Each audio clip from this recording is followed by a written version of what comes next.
Roth de la Universidad Católica, un honor poder estar aquí para presentarles una investigación recientemente publicada que trata de avanzar sobre la enorme incertidumbre y a la vez la necesidad que tenemos de dar respuestas a este enorme desafío, tal cual lo dice el título del simposio, una montaña de desafíos.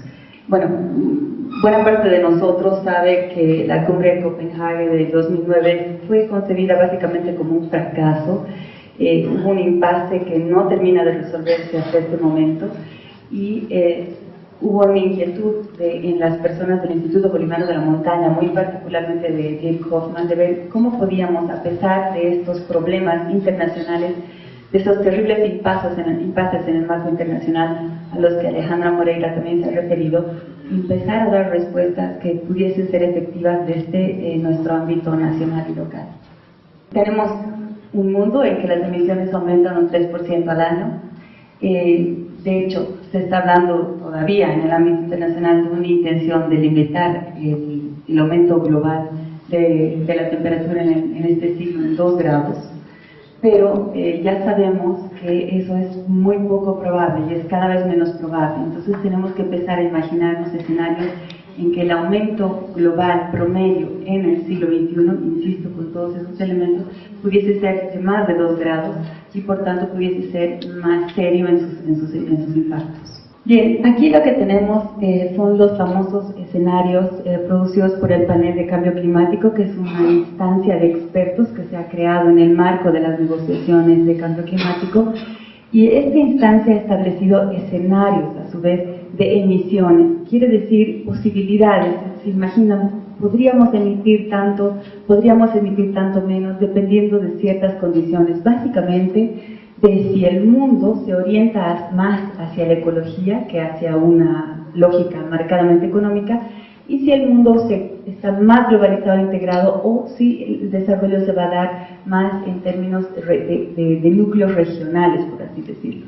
Y entonces tenemos, por ejemplo, que el escenario A1F1 responde particularmente a una situación, digamos, la más negativa posible, que es que tenemos un mundo altamente globalizado y solamente ocupado de la economía y no así de la ecología. Entonces, en caso de que ese escenario se cumpliera, tendríamos un aumento de temperaturas, un aumento de las emisiones mucho más alto.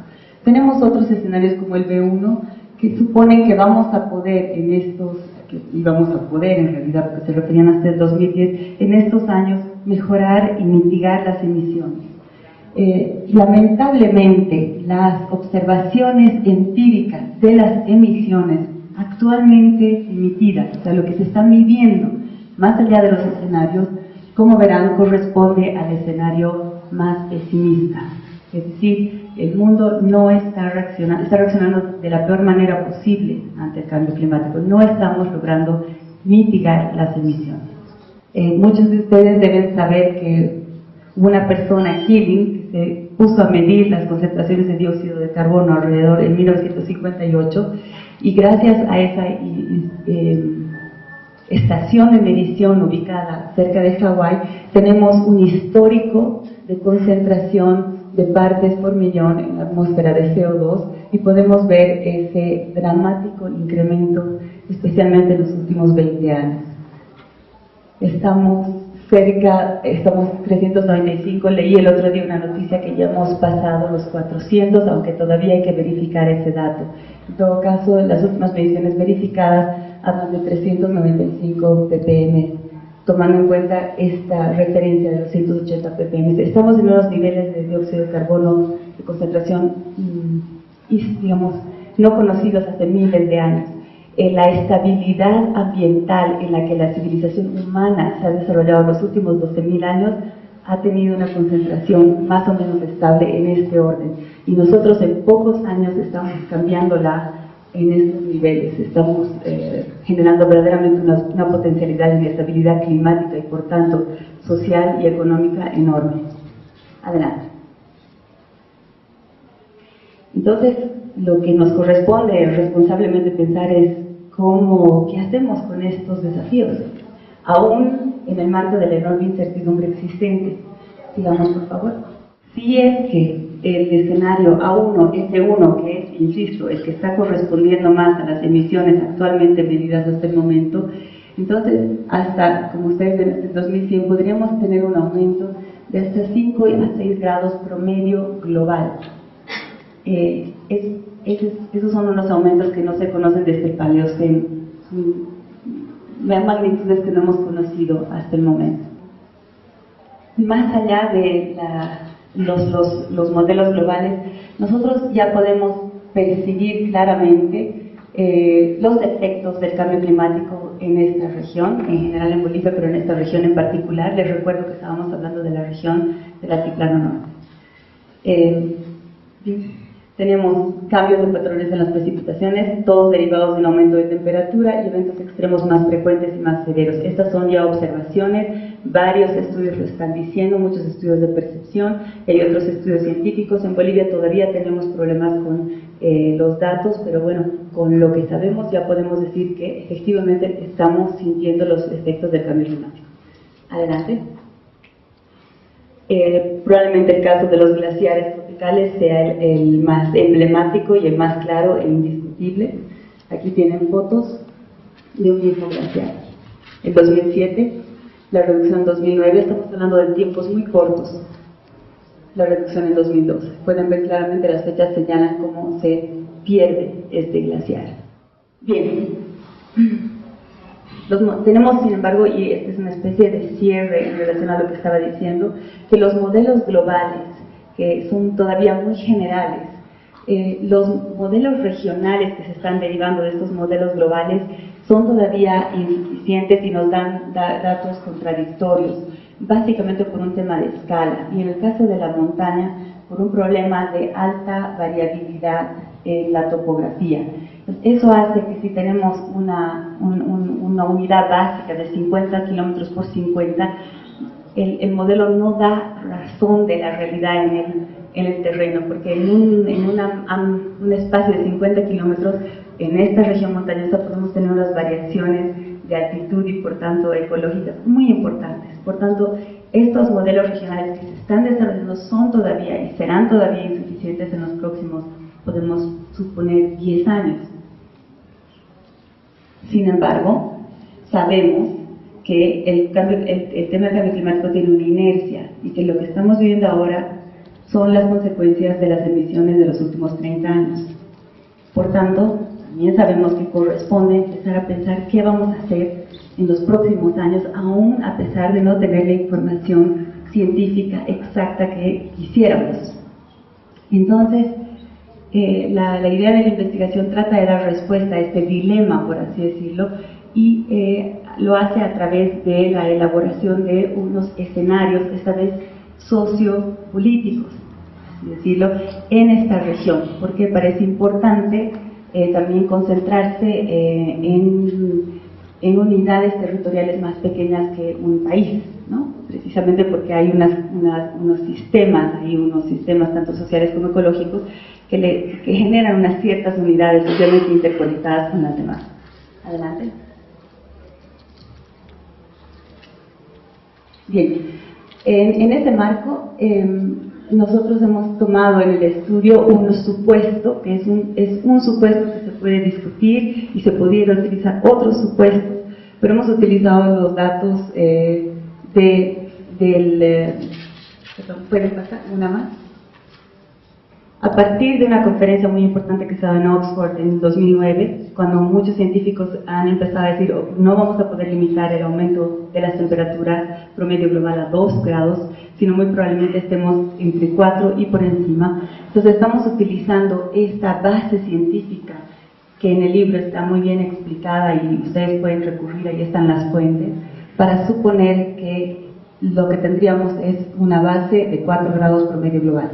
Esta base promedio global aumenta aún más en las regiones que están al centro de los continentes y aumenta también, hay otros estudios que demuestran que a mayor altitud la temperatura aumenta todavía más, es decir, que vamos a aumentar más que el promedio global. Ese es el supuesto en el que se basa este estudio y por eso se llama Bolivia más 4 como contexto general, pero se refiere a una región en la que podríamos tener aumentos aún mayores a 4 grados. y tratamos de imaginarnos a través de escenarios cómo sería esto para tratar de prepararnos mejor para dar las respuestas que se están necesitando.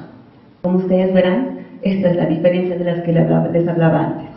Mientras más oscuro el color, más el aumento de temperatura, y como verán, el aumento no es uniforme en todo el mundo. Entonces hay diferencias importantes y nosotros estamos en una de las regiones más afectadas en términos de aumento de temperaturas y las consecuencias que todos sabemos. Adelante. Y eso es lo que les acabo de decir, voy a ir pasando más rápido. Adelante. Región de montañas, ustedes pueden ver elevación, temperatura, mientras más rojo, más elevación hay. Mientras más alto estamos, más elevación hay. Estos son estudios, no en Bolivia, pero sí de las montañas rocosas y también en Suiza. Entonces está probado que si en las tierras bajas aumenta X, aumentará 1.5 o 2 en las tierras más altas, por ejemplo. Adelante. Bien, es lo que les estoy diciendo. Adelante. Y estos son nuestros cálculos. Aquí vale la pena decir ya que nosotros nos hemos imaginado unos escenarios a 2030 y a 2060. Esta es también una decisión más o menos arbitraria. Podrían ser otros años, de hecho habría que hacer otros ejercicios. Este es apenas un ejercicio que quiere motivar el debate. 2030, como el tiempo de nuestro tiempo, nosotros vamos a estar, la mayor parte de nosotros estaremos, si no pasa nada raro, aquí presentes en 2030 y estaremos lidiando con los efectos. Y en 2060, bueno, digamos que es el tiempo de nuestros hijos. Entonces hemos elegido esos dos horizontes temporales y con todos los datos que les he dicho, hemos asumido un aumento de temperaturas en la región. Entre más 2.5 y más 4.5 en 2030 y entre más 4 a 7 en 2060. Son números que son difíciles de manejar, inclusive psicológicamente. Carlos, hablando de todo, ¿cómo lidiamos con esto desde la comunicación, desde el comportamiento, desde la imaginación? No tenemos referentes de qué implica esta subida. Entonces tenemos que hacer un esfuerzo adicional para imaginarnos, pero insistimos, creemos que es una responsabilidad hacerlo así. Entonces estos son nuestros supuestos técnicos, por así decirlo, en el cambio climático. Adelante. Bien. En nuestros escenarios hemos tomado cuatro dimensiones: la política, la institucional, la social y la económica. Es decir, estamos tratando de sacar el tema del cambio climático solamente del ámbito de las ciencias naturales para tratar de imaginarnos sus efectos en la gente, en nosotros, en los que estamos aquí viviendo. Entonces, para eso hemos tomado estas cuatro dimensiones. Sigamos adelante. Bien, y las hemos tomado en la región que ustedes han visto antes. Disculpen, pero vamos a volver a ver la región. Hemos tratado de aplicarla, como decíamos, a la región de la Altiplano Norte. Adelante. Bien, acá este es un punto importante. Nosotros, hay una teoría que dice que hay tres maneras de aprender. Un aprendizaje es el aprendizaje de hacer más o menos lo que siempre se hace, como se hacía. Es un aprendizaje técnico y todos más o menos sabemos cómo sembrar papa, otros sabemos cómo escribir un ensayo, y más o menos hacer las cosas como siempre se hacen. Es un aprendizaje para mantener las cosas como están. Está claro que estamos en un contexto en que ese aprendizaje ya es, por decirlo menos, insuficiente, por no decir peligroso. Por otro lado, podemos aprender por la vía del shock, cuando viene uno de esos impactos brutales, y ahí vamos a aprender. Pero digamos que no es la mejor manera de hacerlo, mucho menos cuando estamos hablando de efectos sociales ampliados que podrían ser desastrosos. Y hay una otra forma de aprender, que es la que tenemos que aprender muy rápidamente, que es el innovador, que no quiere decir que sea todo nuevo, que recuperarse muchísimo de los conocimientos ancestrales, pero en todo caso una mezcla renovada, por así decirlo. Este aprendizaje innovador pretende anticiparse, pretende tener una visión de largo plazo, pretende perfilar el futuro, construir el futuro, no esperar el futuro como que va a llegar dado y nosotros tratar de lidiar con eso, sino más bien en la medida de lo posible construirlo, perfilarlo. Implica soluciones creativas a viejos y a nuevos problemas, implica curiosidad, implica aceptar el desafío de que tenemos que empezar a hacer las cosas distintas. Carlos hablaba de la necesidad de cambiar comportamientos, no solo individuales, sino sociales. También estamos ante ese desafío. Y para eso nos sirve este aprendizaje innovador, y los escenarios es uno de los mecanismos de este tipo de aprendizaje. Hay muchos otros, por supuesto, y habrá otros que habrá que inventar. Adelante. Nuestra intención con este libro, que básicamente es una provocación, no pretende decir ninguna verdad, sino abrir un espacio de diálogo, es de la reflexión para la acción, de modo que logremos, ojalá, una sociedad sostenible y resiliente. Adelante. Bien, ya estamos entrando a los escenarios y no me falta mucho. Hemos dividido 5 conjuntos de variables críticas: en dinámica poblacional, dinámica económica y equidad, políticas públicas para la sostenibilidad, sociedad resiliente y gobernabilidad democrática y gobernanza. Son los 3 ejes de nuestros escenarios. Voy a ahorrarme los comentarios sobre la metodología, pero tal vez es importante decirles que hemos tenido 2 fases de retroalimentación con especialistas. Adelante. La región que hemos seleccionado, el altiplano norte, es la región señalada con azul alrededor.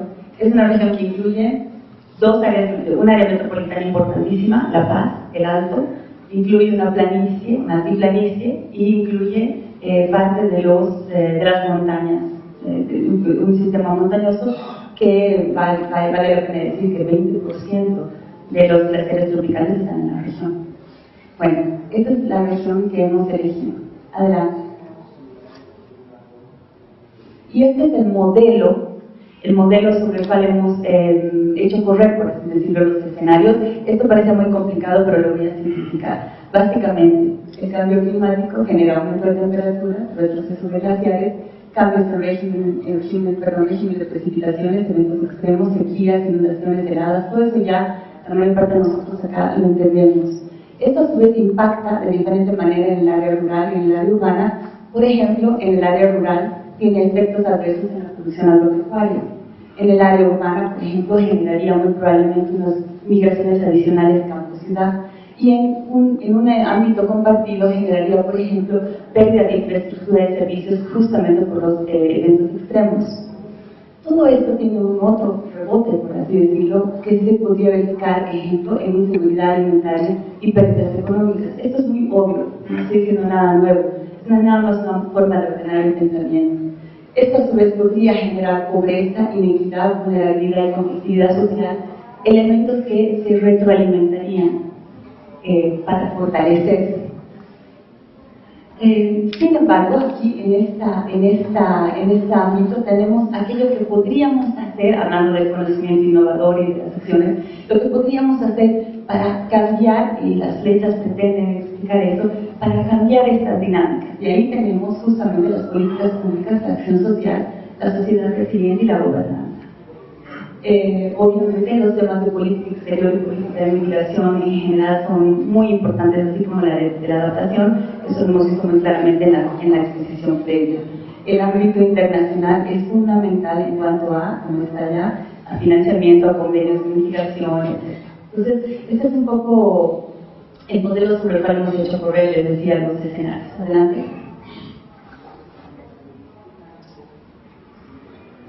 Les decía cómo está compuesta la región. Adelante. Algunos elementos importantes de nuestra región. Tenemos un efecto termorregulador del lago Titicaca, que por un lado nos permite unas temperaturas más altas que por ejemplo en otros lugares del altiplano que no tienen este efecto, esta influencia. Esto es muy importante también en la humedad y por tanto las condiciones de vida son distintas. Tenemos un retroceso de glaciares y problemas con abastecimiento de agua, especialmente en la época seca. Tenemos suelos depredados, minifundio, baja productividad agrícola, todo esto producto de fenómenos de larga data. Adelante, voy a ir resumiendo. Tenemos también todavía una persistente pobreza. Es cierto que hemos avanzado muchísimo en los últimos años, pero seguimos siendo pobres en más del 50%. Alta inequidad intradepartamental, ¿qué quiere decir? Quiere decir que, por ejemplo, algunos municipios tienen un alto IDH, como es el caso de La Paz, y la mayor parte de los otros municipios tienen un IDH muy bajo. O sea que hay muchas diferencias en esta región, intrarregional, debería decir. Resiliencia social a partir de prácticas tradicionales de reciprocidad. También es cierto que tenemos unas prácticas de culturales de larga data que nos permitirían, si las sabemos aprovechar bien, si las sabemos entender, nos podría permitir la resiliencia social, aunque hay importantes sectores urbanos que no están incluidos en toda esta dinámica. Tenemos una economía centrada en servicios, alrededor del 70-80%, una baja productividad agrícola y manufacturera. Adelante. Estos son mapas extraídos de los mapas de Fundepco, y acá podemos ver lo vulnerable que es las amenazas de la región en términos climáticos y también la vulnerabilidad de la región. Mientras más oscuro el color, no voy a entrar en detalles, mayor el problema, por así decirlo. Como vemos en este caso, en cuanto a amenazas climáticas, estamos en los niveles más altos y aquí en niveles medios altos. Tenemos una región altamente vulnerable a todos estos problemas. Adelante. Vamos más adelante, voy a ir un poco más. Bien. Entonces ahora les voy a decir cuáles son nuestros resultados de manera muy agregada en cuanto a los escenarios de 2030. En el 2030, suponiendo, insisto, un aumento promedio global de 4 grados en el siglo, tendríamos una reducción significativa de cuerpos de agua y humedales. Tendríamos una época de lluvia más corta e intensa y más eventos extremos. Tendríamos un retroceso de los glaciares mayores, que sería un 50% adicional al que ya hemos vivido, que es de un 50% a su vez, y la desaparición de los glaciares menores. Por tanto, tendríamos pérdidas agropecuarias y un empobrecimiento rural. Adelante. Tendríamos una creciente inseguridad alimentaria, un abastecimiento de agua y energía, y esta vez incluyendo al área rural, entorpecido y encarecido, crecientes daños a la infraestructura pública y privada por incremento de eventos extremos. Todo esto generaría un aumento de la conflictividad social. Esto es una especie de síntesis muy apretada. Adelante. En cuanto a los escenarios de 2060, nosotros nos hemos puesto también de manera, este es otro supuesto arbitrario, que en 2060, no tan arbitrario porque el aumento de temperaturas gradual así lo justifica, y muchos estudios, y les invito a leer el libro para ver sobre qué nos basamos o en qué nos basamos. Pero estamos suponiendo que en los 2060 podríamos estar ante lo que se llaman puntos de quiebre. Los puntos de quiebre son cambios cualitativos en el ecosistema.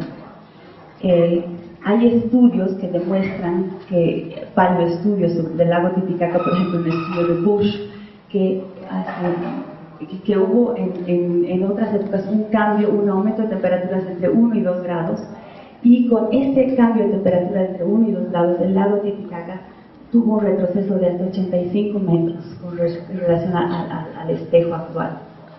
Entonces tenemos datos que nos pueden mostrar que la cosa puede ser muy seria. Nosotros hemos supuesto que esos procesos de cambio cualitativo podrían darse más o menos en 2060. Por tanto, tendríamos una transformación de una semihúmeda a una semiárida, un descenso marcado del lago Titicaca y desaparición de otros cuerpos de agua menores. Tendríamos la sequía como una nueva normalidad, y tendríamos una pérdida prácticamente total o casi total de glaciares. Adelante.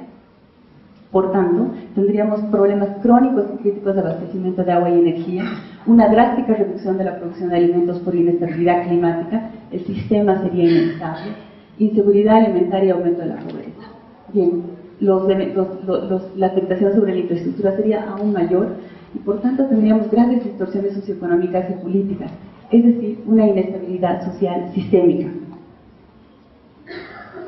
Quiero decirles que los escenarios que hemos hecho nosotros, y acá no he detallado eso, son 3 escenarios para cada uno, para el 2030 y 3 para el 2060. Los positivos, los negativos y el inercial. Obviamente lo que les he presentado es una especie de síntesis que integra los 3.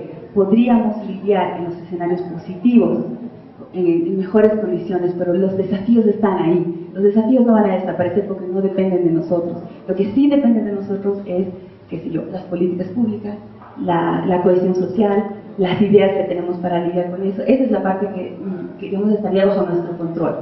Entonces, lo que he tratado de acá de mostrarles es más los desafíos y en general decirles que potencialmente, si no hacemos algo distinto, los escenarios pesimista y inercial nos llevan a una situación muy problemática.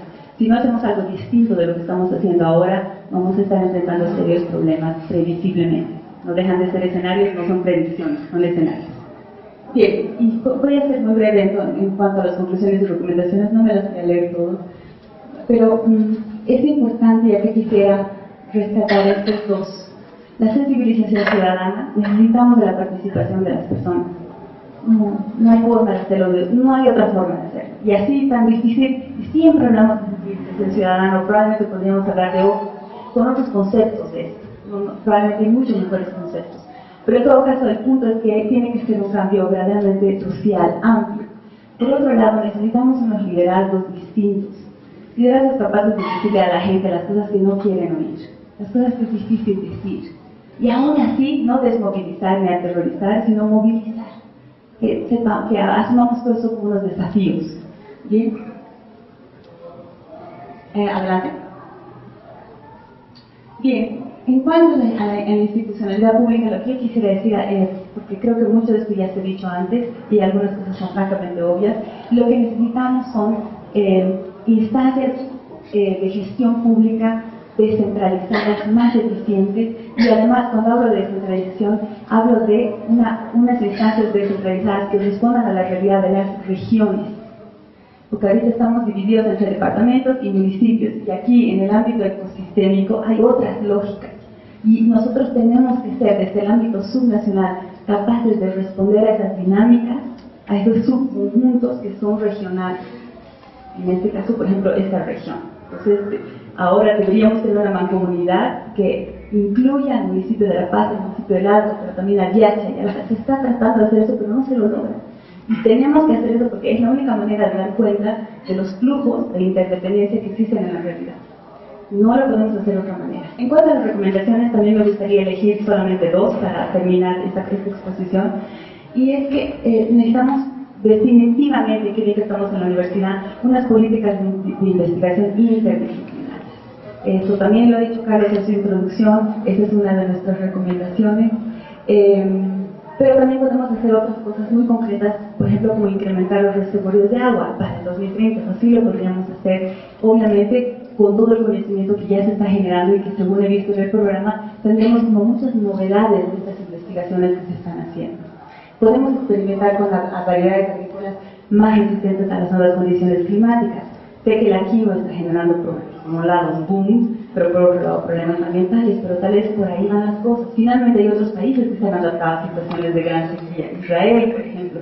No es que no se puede, pero tenemos que empezar a adelantarnos. Entonces tenemos recomendaciones desde muy generales hasta muy concretas.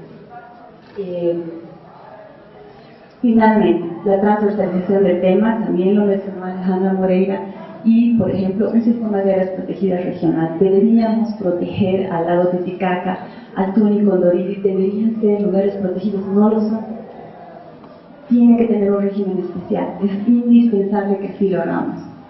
Tenemos que contribuir como país, desde la investigación, a que estos modelos regionales, especialmente los adaptados a montaña, vayan desarrollándose aceleradamente.